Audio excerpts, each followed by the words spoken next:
ॐ भद्रं कर्णैभिः शृणुयाम देवाः भद्रं पश्येमाक्षभिर्यजत्राः स्थिरैरङ्गैः स्तुष्टुवागं सस्तनूभिः व्यशेम देवहितं यदायुः ॐ शान्ति शान्ति शान्तिः.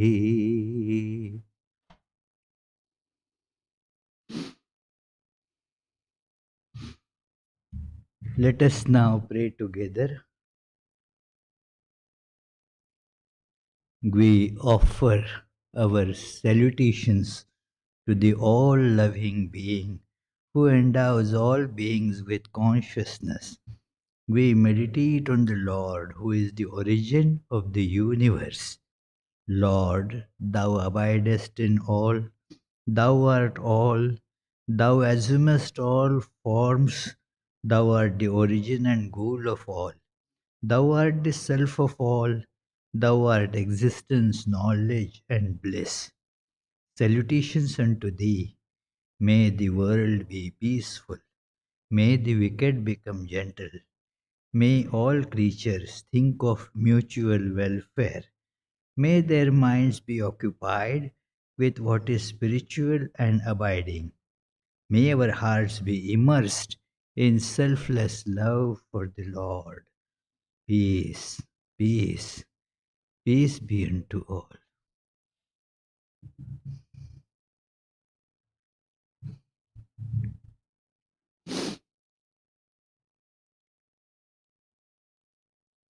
Let us feel the center of our consciousness as a spark of light.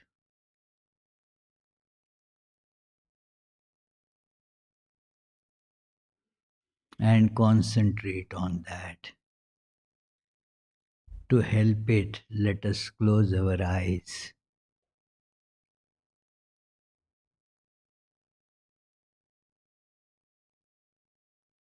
All that we are seeing is the light within. In the center of our consciousness.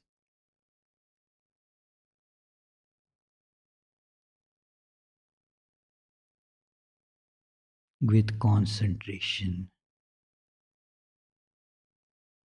it is becoming brighter and brighter.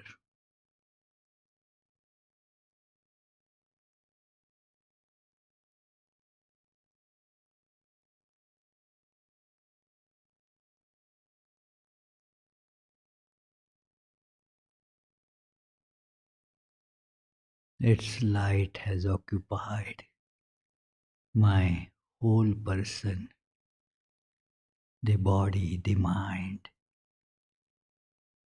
All is filled with this light. In fact, I see I am made of the light. I am this tremendously intense and yet soothing light.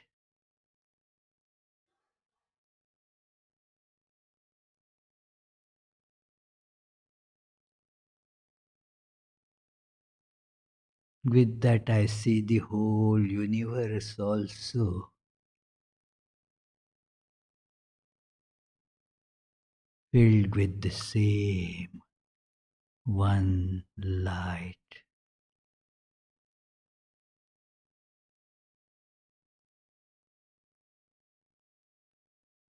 Nothing but the infinite, all pervading,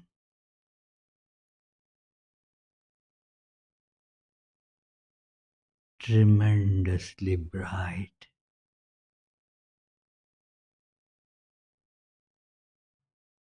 ocean of luminosity.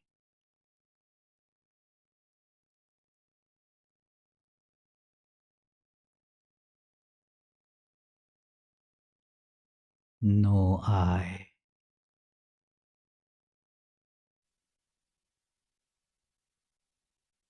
no you,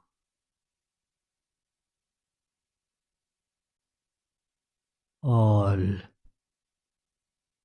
shapes and the names too are dissolved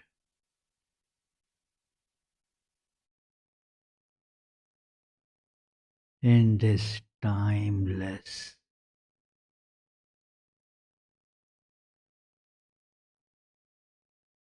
luminous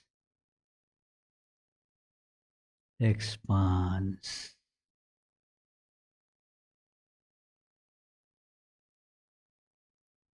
It is all bliss,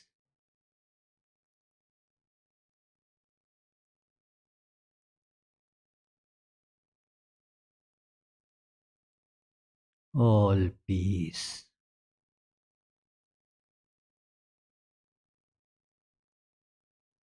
Om, peace, peace, peace.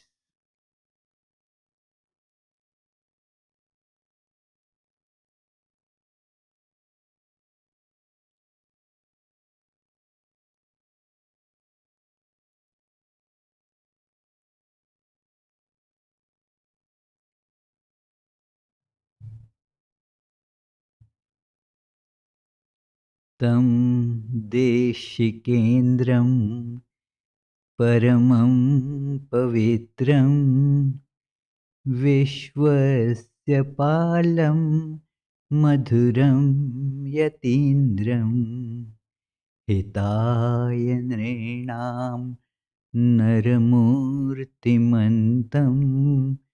Vivek आनन्दमहं Namami. Salutations to Swami Vivekananda, who is the teacher of the universe, extremely pure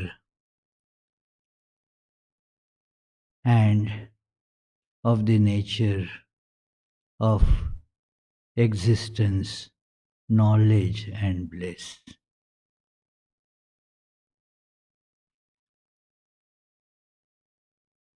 Dear friends,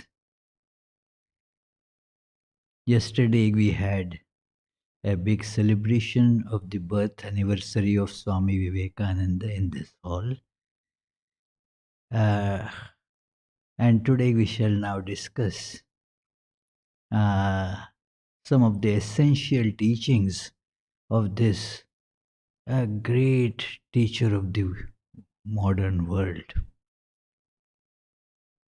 The essence of Swamiji's teachings can be summarized as he has done on numerous occasions, but the one that is given as the essence in most places comes from his book Raja Yoga.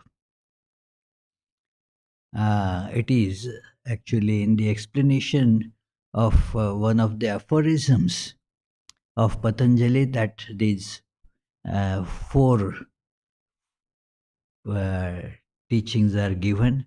It is sometimes called, therefore, Chatussutri of Vivekananda.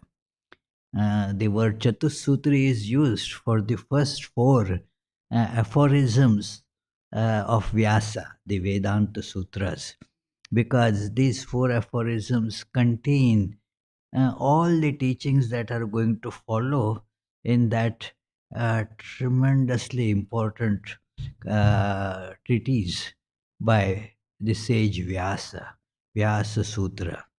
So, with Vivekananda also, this it can be said that these four aphorisms summarize his teachings.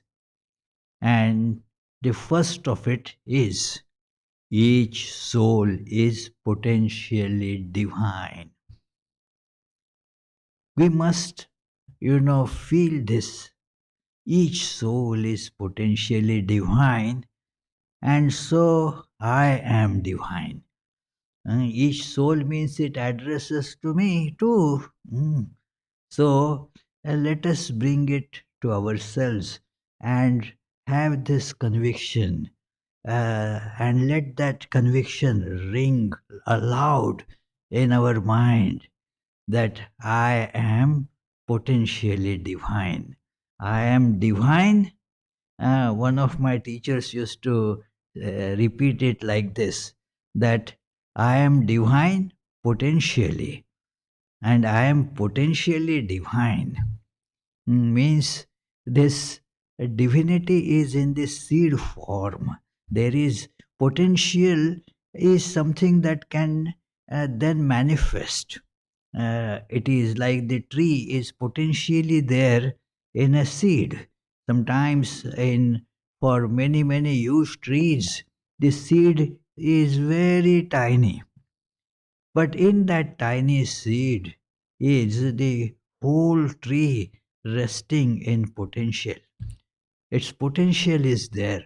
So we, although see ourselves as just a body, and identify ourselves with that, uh, what you can call a heap of flesh, blood, bones, and all that. Am I that? One has to ask this question. I am not that. That is my potential reality. I am divine. I am all pervading. I am bliss itself. I am purity itself. It is that is to be manifested. I am divine potentially. And so, next aphorism says that the goal is to manifest divinity by controlling nature, external and internal. A very meaningful, profound aphorism here, that the goal, and that is something very special to human life, that human life means human being and does things purposefully. There is a purpose, there is something to be achieved. You act, not just propelled by the instincts, as in animals. Animals act instinctively, but human beings have this dimension of thought. Let me think and act. So that is, the purpose has to be there for action. So the goal, one must feel this goal. Swami Vivekananda, in one of his books that sometimes is considered as a companion volume of his book Jnana Yoga, that is called Practical Vedanta. So, in the almost in the beginning of that book, he says that religion has to be practical. And another point that he makes there is that there has to be a goal for a human being. Every human being should be leading a life according to the goal. So, to set a goal is very important. And what should be the goal in our life? Think about that. So, this is the goal that is mentioned in the second aphorism. The goal is to manifest this divinity. It is because when you manifest this divinity, then nothing remains to be achieved. And therefore, that can be called goal of life. If something still remains to be achieved, then how can you call what you have achieved as goal? And something still to be achieved, that would get called goal. So it is a goal of life when you come now to the end of this journey of life. That is, I have achieved all that needed to be achieved. So, this is the goal, to manifest the divinity within. Now, when that is manifested, you don't need to get anything further. So, you have realized, experienced the goal of life. That is the goal. And then, question is it practicable? Yes, it is practicable. There is the way to do it. How one does it? By controlling nature, external and internal. External nature means body, physical nature. And then internal nature means our mind, psychology. So there are potencies, the propensities in our mind, they need to be guided, controlled. The words are very beautiful there. Controlled does not mean eliminated or killed. One is not told to kill the mind, it is an instrument. An instrument has to be properly directed, guided, and worked with. Then that is the use of that instrument. So, our mind and our body both are to be used as instruments. And for using the instrument, we need to be able to control the instrument. Suppose you are driving a car and you are not able to control it, then you are not using it. It is actually going to cause a lot of problems for you, for others, and so forth. So, therefore, you must be able to control this instrument of body and mind. Because of the lack of this control, we face so many problems in life. We later think that, oh, I should have been able to restrict this instinct. Said something that I shouldn't have said. I did something that I shouldn't have done. Everybody gets these feelings now and then. But now the arrow has already been shot, it cannot be taken back. So, the point is, therefore, to achieve the goal of our life, we should be able to control this instrument called body and mind. That is controlling nature, external, that is physical, and internal, the mental. Both these together, constitute our nature, and that needs to be brought under control so that our body and mind becomes our fit instrument that we can use to reach the goal.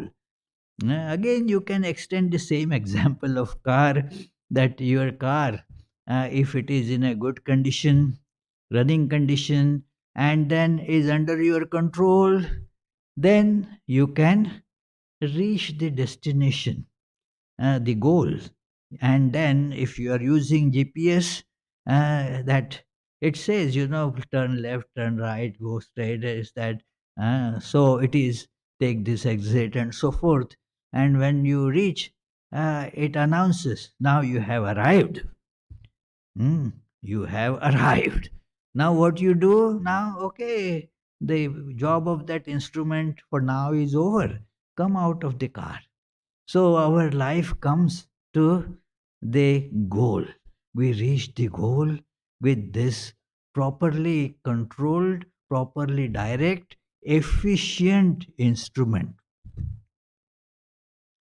Now, how to do that? The idea is understood, but is there a way to actually achieve this control? Because as in almost all ordinary human beings, we feel it is such a difficult job to control the body and mind. Some small amount of control we can exercise on our body. Uh, for example, yeah, if I feel that let me walk there, I can if my legs are okay. I have got that much control, that much freedom. But that too not much. I do not, for example, have the control over this that my body should never fall sick. I don't have that control. It falls sick. I cannot have that control that my body should never become old. Well, living means becoming old. So it is, I don't have more control than that. That, okay, let me raise my hand and something like that. So it is. And on the mind, I do not have even that much control. And therefore, when this talk of control was told in Bhagavad Gita in the sixth chapter, Arjuna, the student there, raises a very important, pertinent question. He is, as it were, speaking the mind of all of us. That, oh Krishna, what you are talking, seems to be just impossible. It is controlling the mind is so difficult. It is controlling like controlling the air. How can you control that? And Krishna says, yes, I agree with you that it is very difficult. Dushkaram, the word used is Dushkaram means very difficult. But when we say very difficult, there is a practical tone in it. That it is difficult means it is not impossible. Ah, it is not impossible. Because that is difficult, what it means is we have to put in proper efforts. And so Krishna says there, Abhyasena tu kaunteya vairagyena cha grihate, that you have to put in the proper, well guided practice, intense practice, and intense abstination from all that makes you lose this control. Try that. And with this kind of continuous attempt, gradually this mind also starts coming in control, because it is difficult but possible. All difficult things become possible when adequate efforts are put in. Uh, but we keep on spending lot of efforts after achieving the impossible. Impossible is something that can never be achieved, because those things don't exist at all. Mm. We do that, and it is insane to run after trying to achieve the impossible. It is like an attempt to catch the horizon. You keep on running. How long one has to run to reach the horizon? You keep on running, you will never reach, because such a thing does not exist. uh, Pure happiness in this world, we all try for it. And we think that, okay, after I earn lot of money, I will become very happy. No, it goes on, like the horizon, it goes on receding further and further. And this also goes on receding further, because it is an impossibility to find happiness out there. We foolishly do that. But when you look within, you are happiness. You are that. Now, this can be achieved.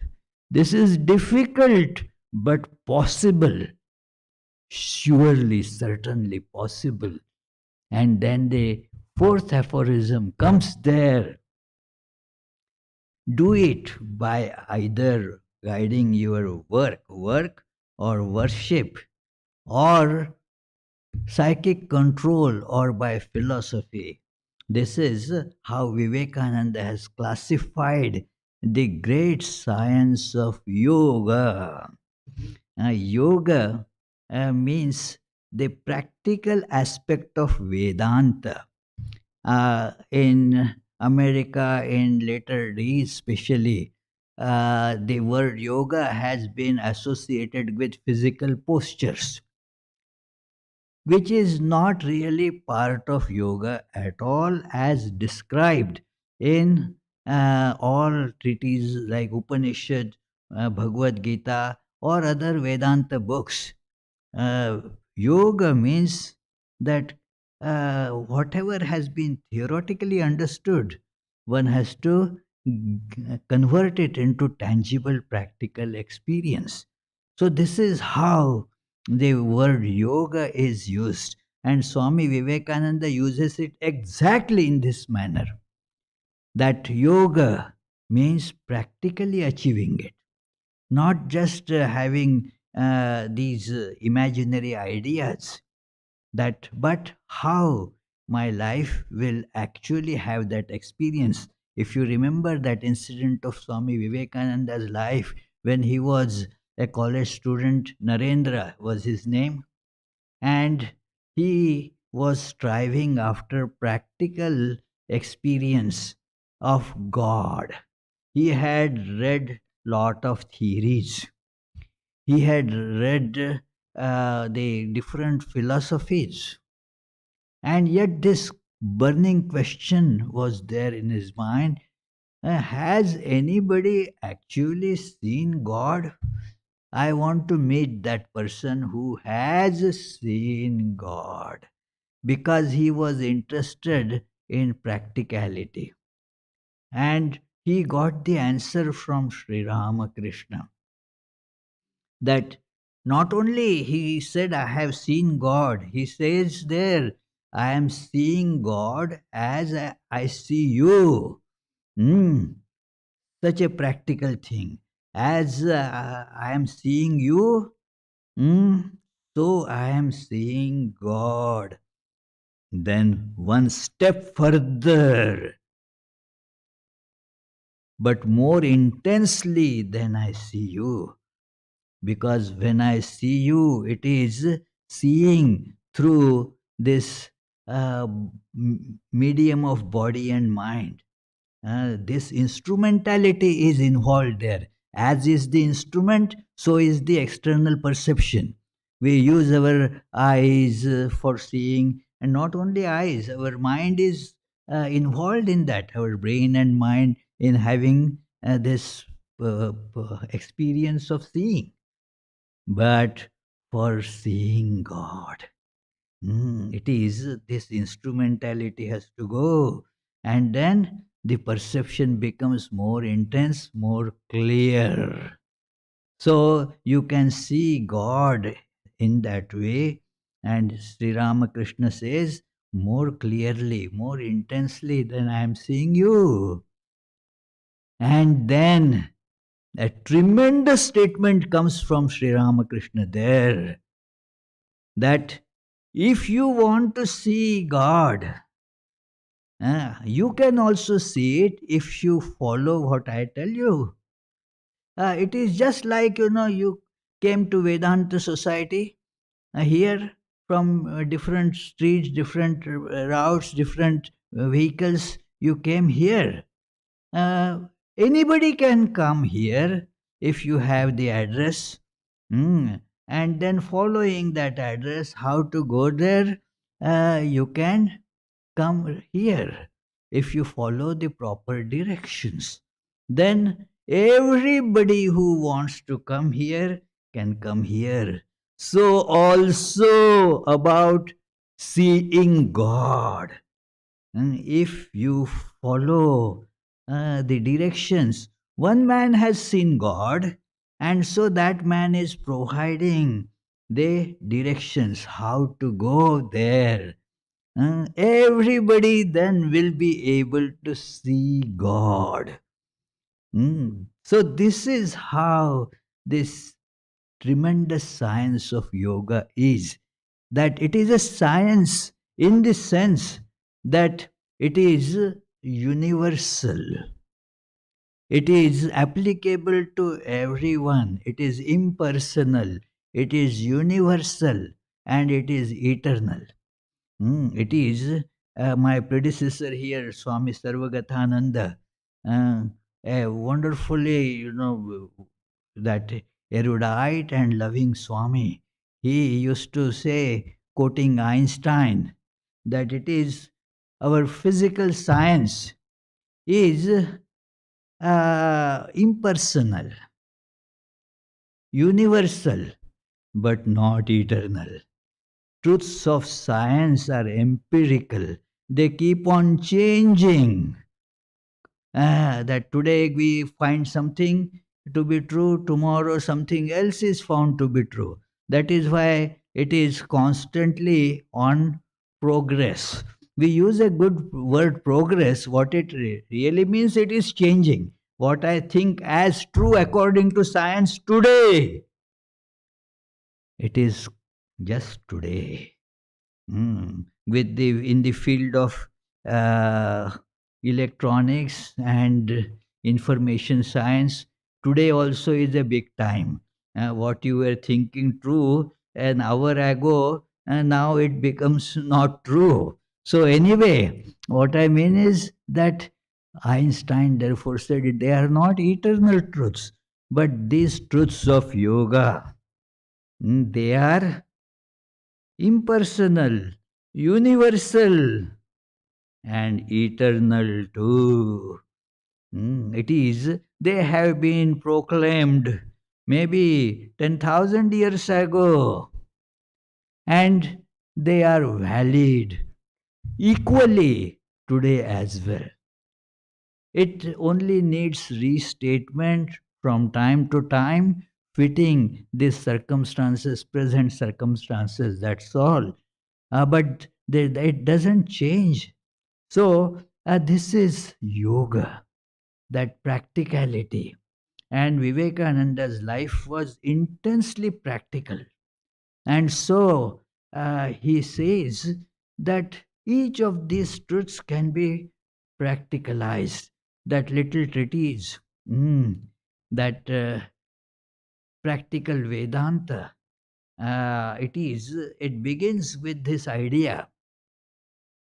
This book came from the series of lectures that he gave in England while explaining Chandogya Upanishad.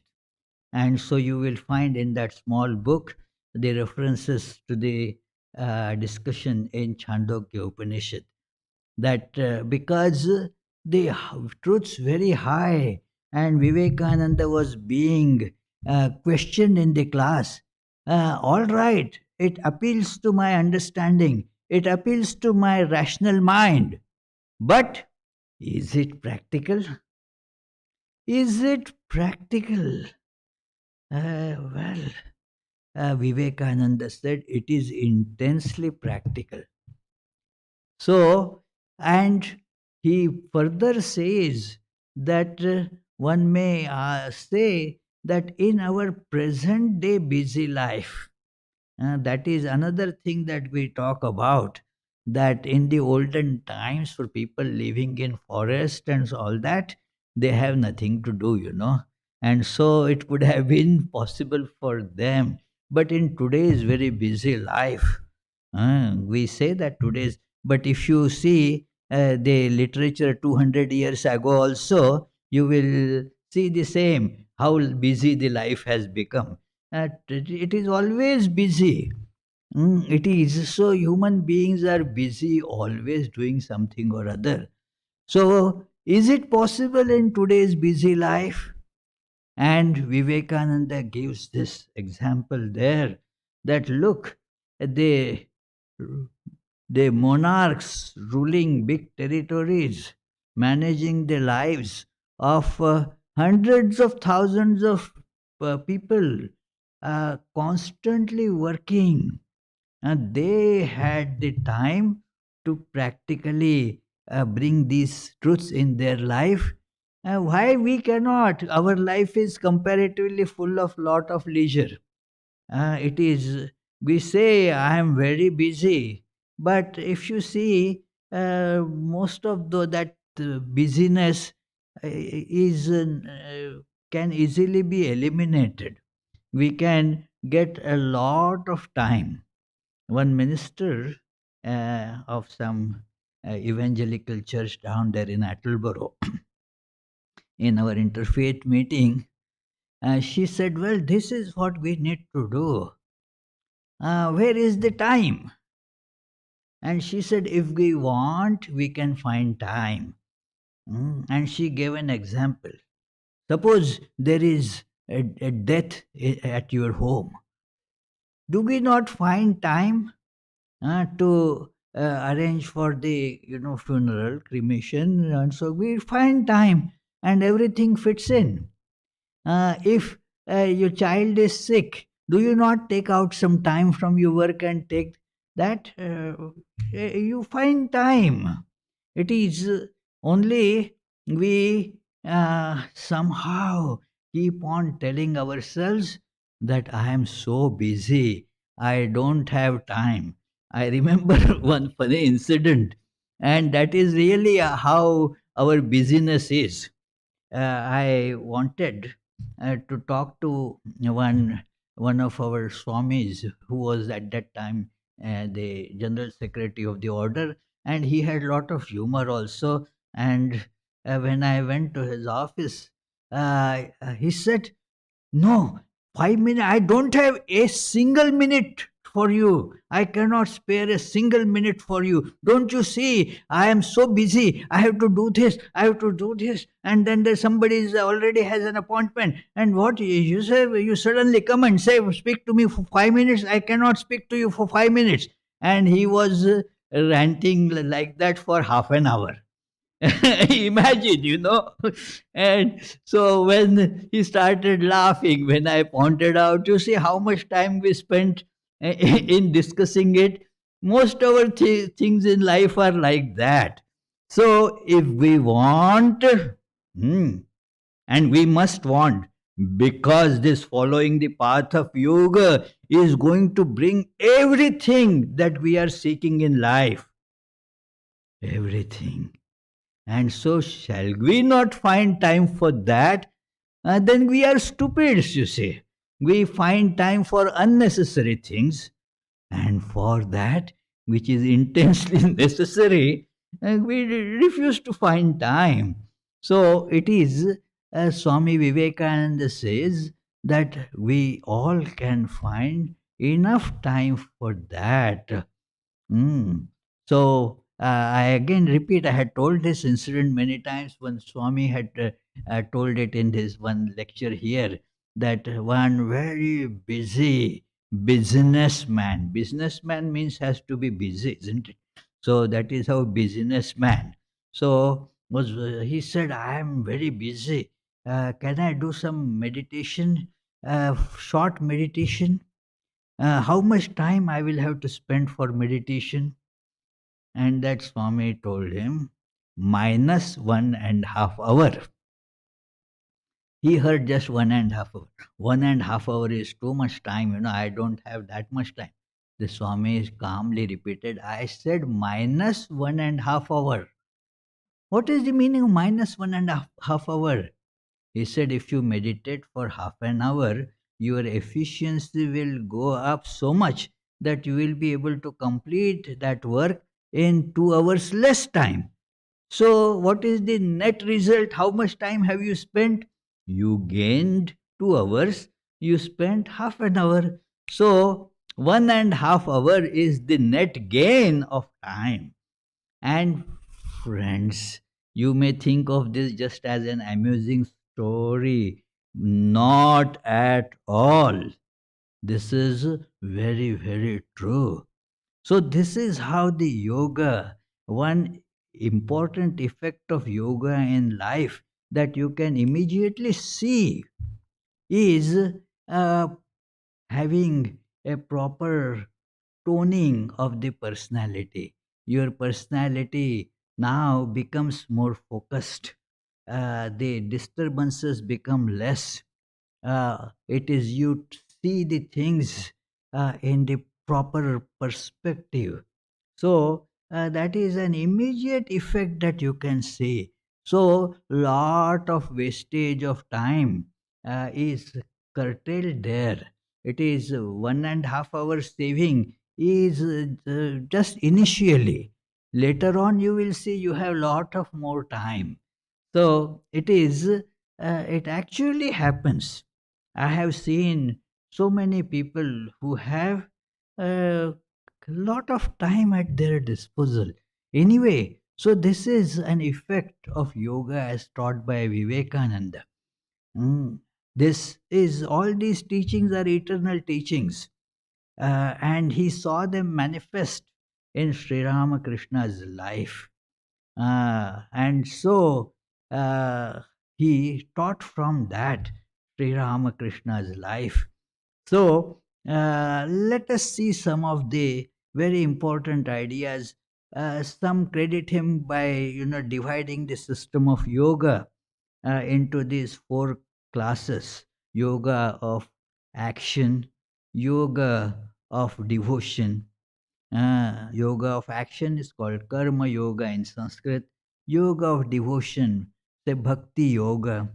Mm. Yoga of psychic control, Raja Yoga, and the yoga of knowledge or philosophy. It is Jnana Yoga. So, this is a broad classification. Each of these include aspects of the other yoga as well. There is no pure karma yoga devoid of bhakti yoga. There is no bhakti yoga completely devoid of jnana yoga or raja yoga. All of these they have intersections. So let us see now some of these teachings in a short time that is available.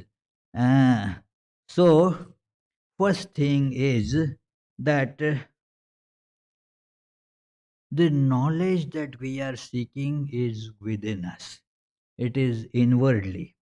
And this is the first thing he tells in the book, small book that was published while he still was alive.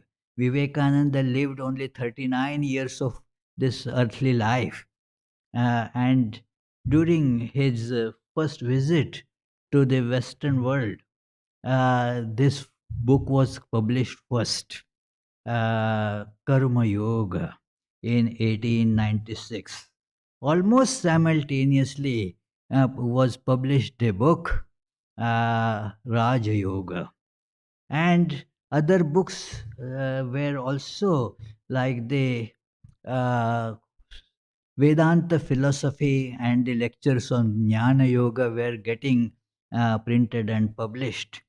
So some of them got again published in 1896, 97 during that time. So in Karma Yoga, he brought out this truth that how each work molds us. The whole idea in Karma Yoga is how the work transforms the worker. There is a very beautiful idea that you hear about that uh, the learning while working. The work teaches us. You get into the work and then work starts teaching you.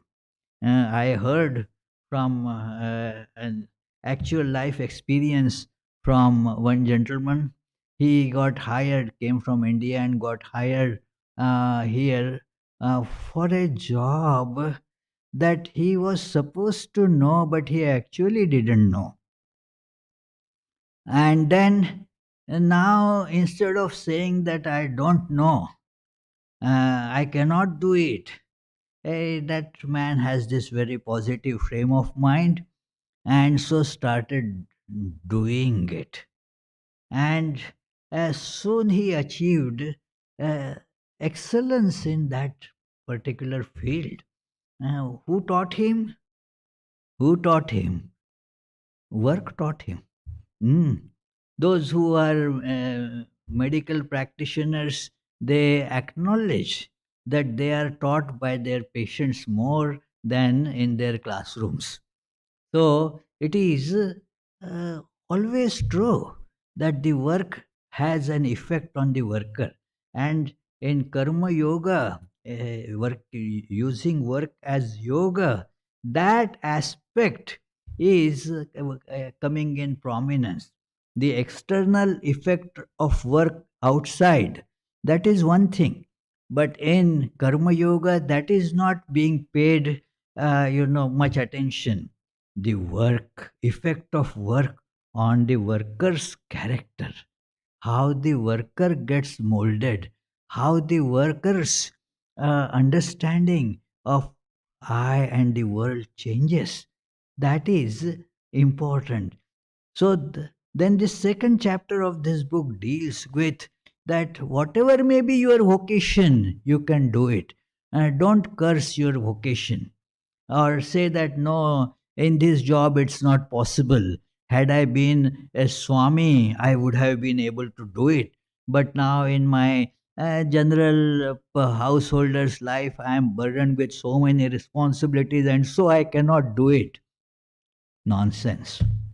It is Swami Vivekananda says, whatever may be your vocation, and this is just paraphrasing the great teaching of Bhagavad Gita, that it comes in the second chapter first and in the conclusion in the 18th chapter, that whatever work you are doing, do it in the proper way, and that will change it into yoga of work. Every work can be transformed into yoga. Not that you have to have a particular type of work, any work. What matters is the attitude with which we are doing the work. I sometimes like to give this example. It is reaching the destination. Say you have to go 20 miles, and reaching the destination actually doesn't depend on what brand of car you are having, whether you have a Mercedes or a BMW or a Honda. It doesn't matter. Driving in proper direction is what matters. You never say, no, this car cannot go there. Oh, well, it is, they drive properly in the right direction and you get there. Same thing with the work. This work or that work. No, whatever work has come to you, mm, now use it in the proper way, and that work will become karma yoga, yoga of work for you. So, this is a very important point in Karma Yoga. And then remember, that is another very important aspect that he mentions there, that help others, learn to work for others, because that will be the way to get rid of the bondage. Work for others, but remember that actually it is helping you. Every work that you go to do to help others, soon we will see that the other person getting help, that you have not much control over, but it has helped you to get rid of the bondage. So every work, the goal is to realize our true nature, the freedom. The world cannot be helped. That point in this book, Karma Yoga, really hit me very hard when I first read it. That's about 50 years ago. That actually you cannot help the world. Actually, you cannot help the world, because who are you to decide what is good for the world? You are a little person, you have your own ideas, what is good for the world, hmm. And you work accordingly. The world remains more or less the same for thousands of years. So many Buddhas and Christ, they have tried to help the world. Uh, but the nature of the world remains the same. But you change. The worker changes. Worker realizes the truth within. That is the great message. So he compares it to a gymnasium. That you go in a gym for what? Not to change the gym. Huh? You get it, Jim? His name is Jim. So just a little pun, sorry. So it is, he is my friend. I'm seeing him after a very long time. Anyway, so it is, you go there to build your own strength, not to change the instruments there. It is, that is not the idea there. You may pull that chest expander. You pull it, and then when you leave it, it again comes back to the same position. It must, because then it can be used again. If it remains stretched, then it is just once use and throw, that kind of thing. So, the world again and again, there is misery always, there is strife always, and there are wars always. That is the nature, that is the purpose, that the world is manufactured as a gym for us to exercise. And thus, what happens? We get moral strength. He calls it, therefore, moral gymnasium. He gives the example like the curly tail of the dog. You try to straighten it meticulously, you stretch it, you may put it in a pipe to give it, but then after a few attempts, you see every time it gets again curled up. It cannot be straightened. But in the process, the person who is doing this work gets straightened. So that is the idea there in Karma Yoga. And then the idea in the yoga of devotion is changing our emotions, our love. Our love is to be directed to that which really is, that which is permanent. Change our emotions to that. That is, learn to love God, that which is. In ignorance, we direct all our love to things that are temporary. How can you love all the time a thing that is in itself temporary? You cannot. You may take 100 vows that I will love you all the time. No, it is basically an impossibility, because the one who is loving is changing. The one that is being loved, that also is constantly changing. How can there be the eternal love there? So, eternal love can be only for the eternal being. So, that is called the yoga of devotion. When the love is directed towards that reality, then that love gets called devotion. And all this is very easily verifiable. In that sense, it is very scientific, that you can verify it in your life itself. You don't have to believe the books. That is why Vedanta is, in that sense, not a belief system, not a faith in the sense that you believe something. You take it as a hypothesis and verify in your own life. It is open to verification, open to falsification. So that is why it is scientific. Similarly, the case of a yoga of philosophy or knowledge, analyze that who you are. Where is you? We all have this one constant uh, experience, that is, I am.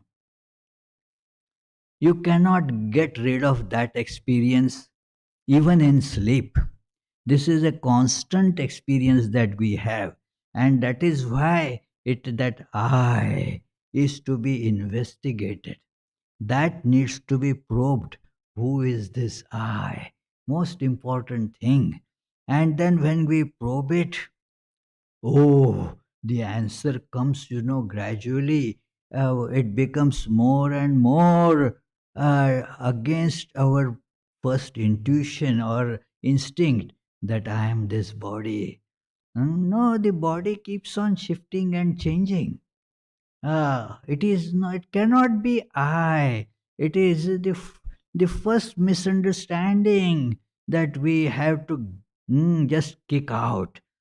I am not the body. Mm.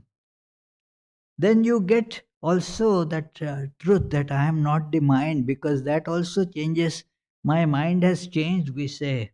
So we use these terms, my body, like my book. You say, my book. So, book is not I, it is my. So body also is my, not I. Mind is also my. It's an instrument. It is not I. And then when, therefore, we abstract these wrong ideas about who I am, oh, you immediately see that you are infinite. It is only because identified with a heap of flesh and blood, you think that you are here and not there. When released from this terrible misconception, you will see that it is everywhere. The same I is in everyone. There is no other thing but this I, the one self. And thus you become free from all bondages, and you realize the tremendous bliss. You are bliss. Otherwise, we are just the beggars here. We keep on begging for happiness. Oh man, give me some happiness. Oh woman, give me some happiness. Oh money, give me some happiness. And thus we don't get it. Because we are beggars, we are miserable always. But when we see, I am bliss, I don't need to beg. Sugar doesn't need to add something to it to become sweet. It is, it is sweet. So exactly like that, one must see this, and by analysis of who am I and holding on to it, this yoga of knowledge requires this determination, uh, and that is where this science differs very much from the physical science. Physical science, if you have an intellectual idea, that's enough. How you lead your life, nobody cares. But here, you analyze, come to the understanding, I am not body. Now hold on to this. I am not mind. Hold on to this. And thus, your idea about who am I, now you are infinite. You are all pervading. There is nothing that you are not. So, this is a tremendous thing that one realizes by following this path. It is difficult because our intellect is too fickle, too weak. We analyze a little bit, but then when we see that our so called pleasures get hit by that, then we stop. We are sissies, too scared, to go further in analyzing.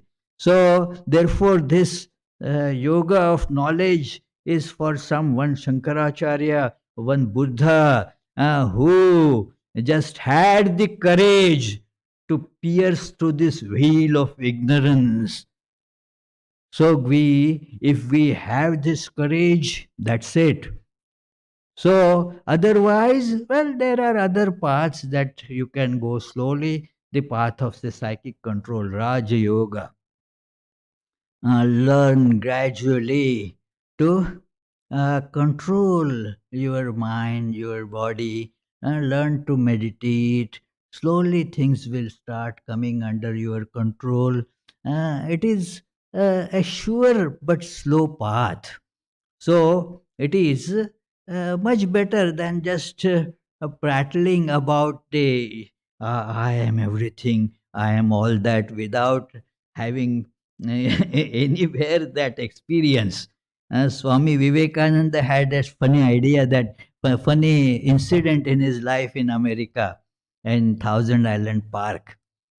So uh, they were all have many disciples, about a dozen of them were there, and one of them would say to Swami, Swami, all that boils down to this, isn't it? That I am everything. Mm, I am divine. I am Brahman. It all boils down to that, isn't it? Swami said, yes, in your real nature, but not as just a mere idea. So, when this man would come to late for breakfast, Swami would exclaim, "Today Brahman is late for breakfast." So the idea, it is just a prattle, That is there is no experience there. So to get the experience, okay, let us take our baby steps. No problem, as long as you reach, it's fine. It is, you have to use the instrument that you have. So let us take the baby steps. That is called Raja Yoga. Mm. Gradually learning to restrain the mind. And it's a big science, and one evolves gradually, and you ultimately see that divine. Uh, the emblem that you see there, that was designed by Swami Vivekananda. Are you able to see it on the TV? Hmm. So that is this synthesis. Here also it is there, and there also it is. The emblem was designed by Swami Vivekananda, and many say that is the picture of Sri Ramakrishna that Vivekananda drew. Vivekananda saw Sri Ramakrishna as a wonderful harmony and synthesis of yogas. So, Sri Ramakrishna, as Vivekananda saw it, is this embodiment of all yogas. And he has written like that in many instances. So, they, you see the line in the bottom, some letters in the bottom. Let us start from there. It is said there that Tanno Hamsa Prachodayat. May they, our true self, inspire us, guide us. The word, Sanskrit word Prachodayat, is a very potent word, friends. It has all these ideas: inspire, guide, elevate, take us to the goal. So, and Hamsa, a Hamsa, a swan, is representation of our true divine nature, the self, Atman. So that may that Atman inspire us, prachodayat. So then there is, you see, the sun rising there. That sun is in this is the symbol of knowledge. That light is the symbol of knowledge. So therefore we say that throw some light on it when we don't understand. That rising sun is the symbol of the yoga of knowledge. The wavy waters, that is the symbol of yoga of action. Then there is the lotus. It is symbolic of the yoga of love.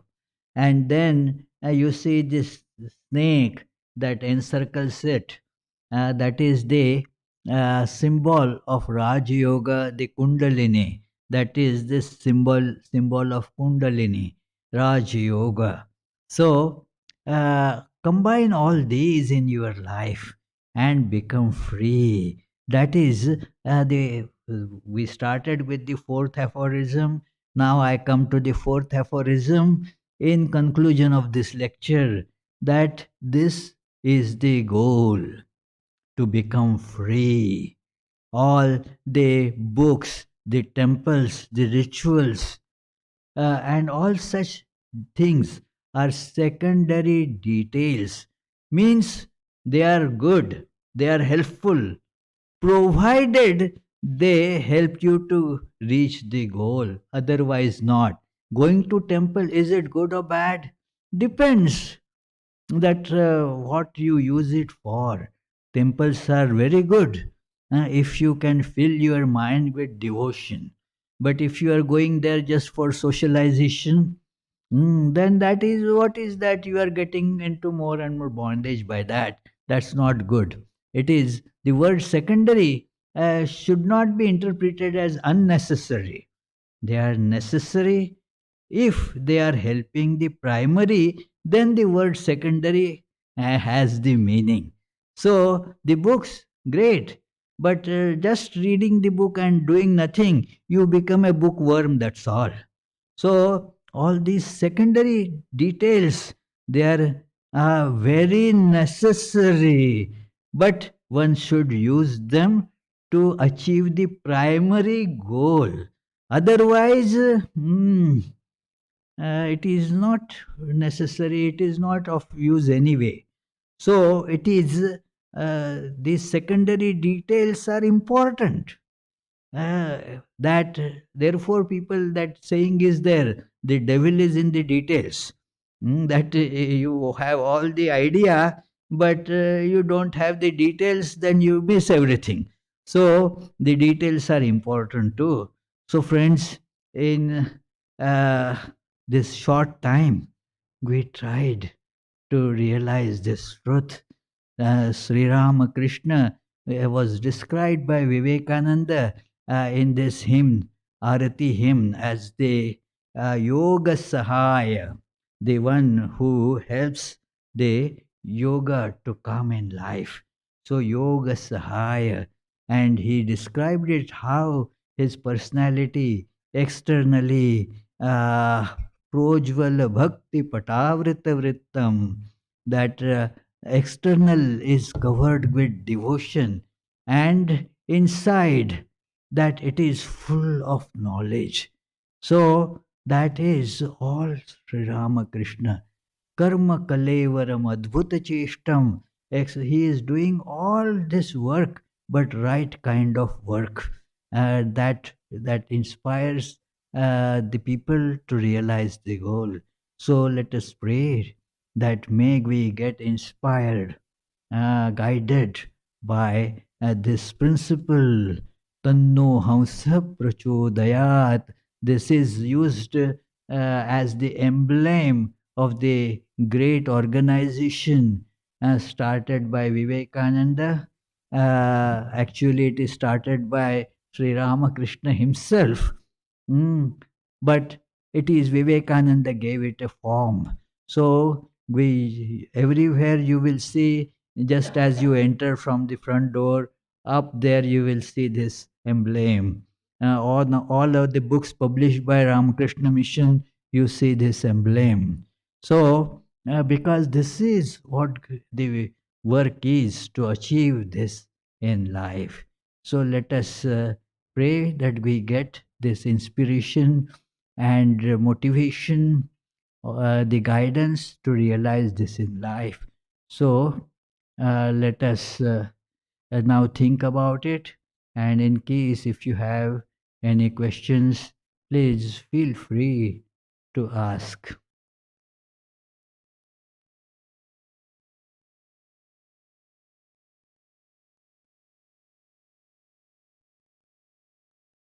Yes, please. Any question? There is no question here. Any question there upstairs? Jitendra? No questions. Very good.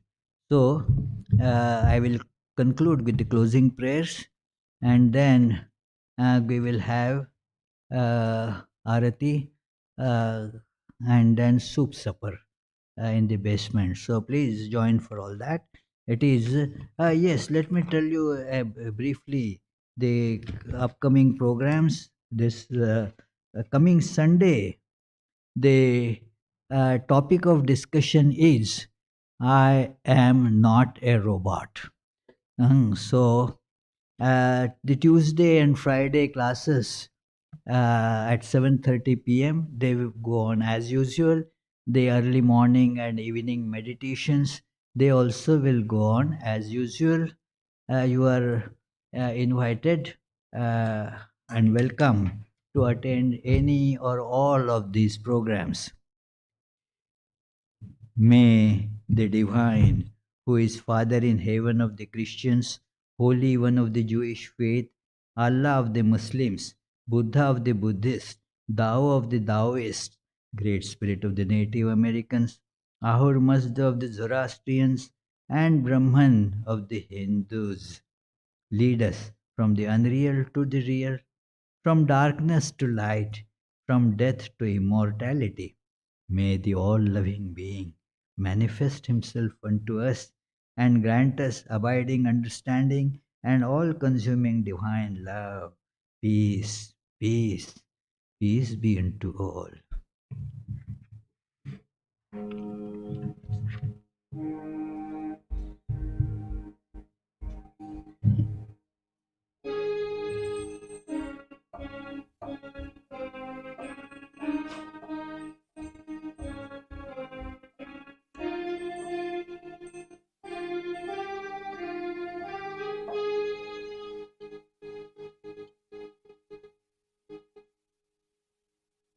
Breaker of all our worldly bondage and adored by all, we adore you too. Stainless Lord, assuming human form, stainless Lord, assuming human form, transcendent yet filled with love. You free us from the stain of sin and ornament our world. Consciousness is your form. Your eyes always purified by knowledge. Your eyes always purified by knowledge. Delusion is gone. Ocean of shining love and feeling, ever inebriated in your infinite love. Your feet always dear to your devotees. Your feet always dear to your devotees. From our boat to cross this world, reveal to us as God incarnate and the Lord of all things, helping us join with you. Your mind's always set in the divine light. Your minds always set in the divine light. This we can see through your grace. Destroyer of worldly sorrow and compassion so infinite is your word. Your lives offered for the world's deliverance. Your lives offered for the world's deliverance, saving us from darkness and fear. Renouncer of all lust and lucre, therefore you were always spurning sensual life. Lord of monks, you are the best of men. Lord of monks, you are the best of men. Grant to us pure love for you. You're fearless and you're free from doubting, with your mind very firmly resolved. Causeless refuge of your devotees, causeless refuge of your devotees, renouncing caste and birth. Our treasure is your holy feet, which take us very soon across this puddle of life. You give love and even sightedness. You give love and even sightedness to remove our anguish here. Our treasure is your holy feet, which take us very soon across this puddle of life. You give love and even sightedness. You give love and even sightedness to remove our anguish here.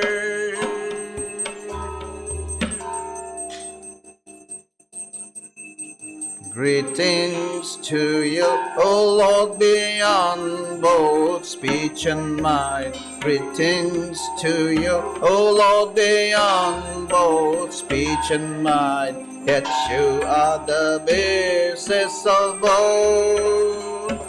O Lord, yet you are the basis of both.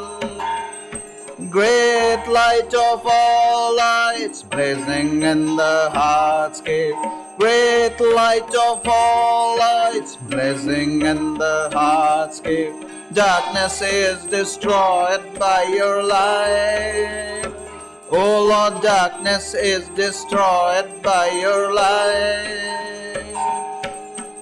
Greetings to you, O Lord, beyond both speech and mind. Greetings to you, O Lord, beyond both speech and mind. Yet you are the basis of both.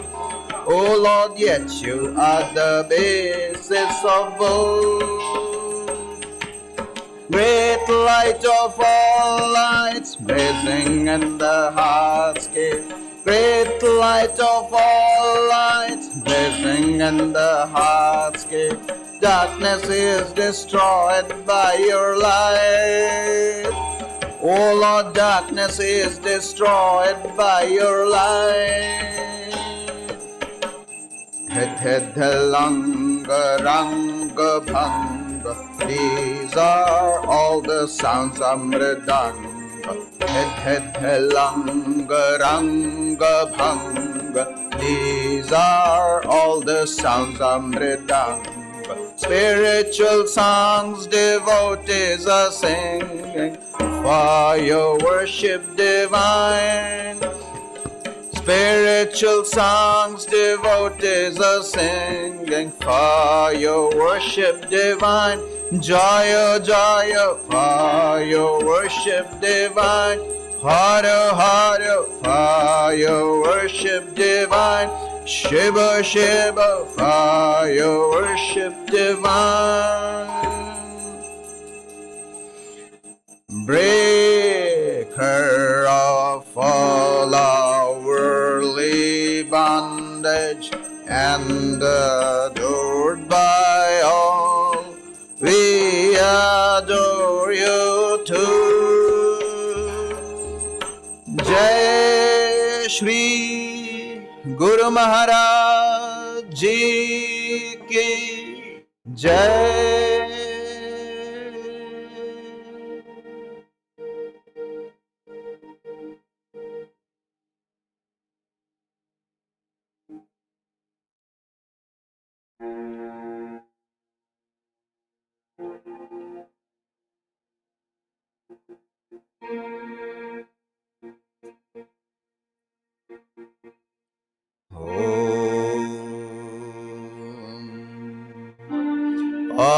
Auspicious and blessed,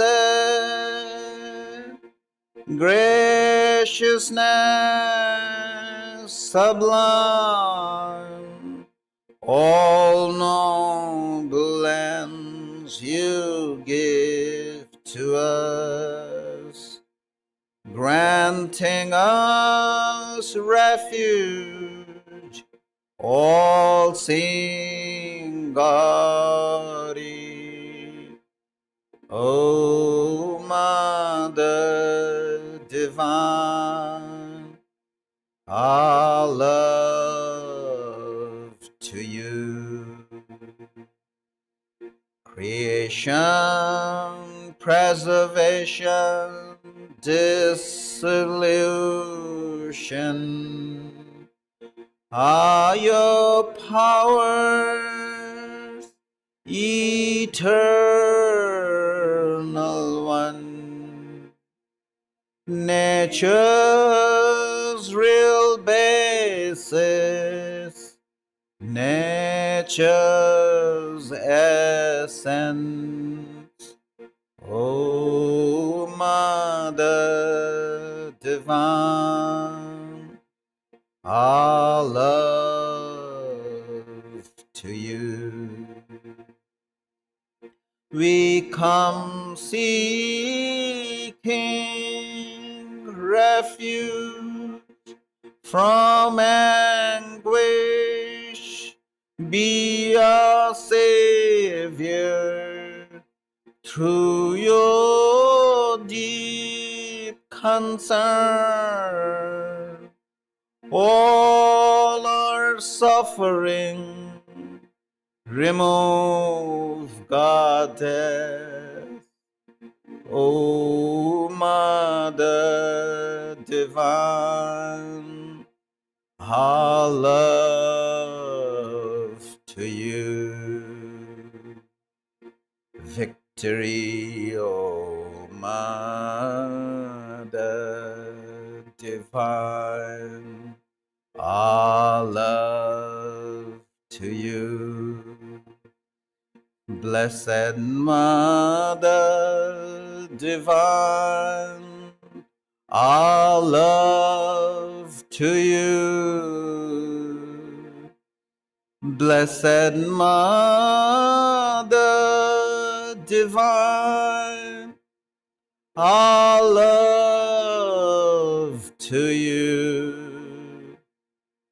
Blessed Mother the divine, our love to you.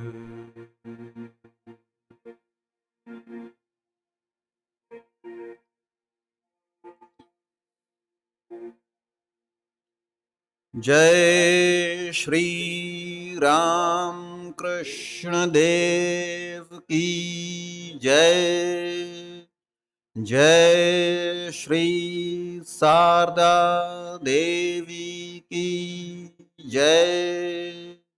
Jai Shri Swami Vivekananda Ki Jai. Jai Shri Buddhadev Ki Jai. Jai Shri Jesus Christ Ki Jai.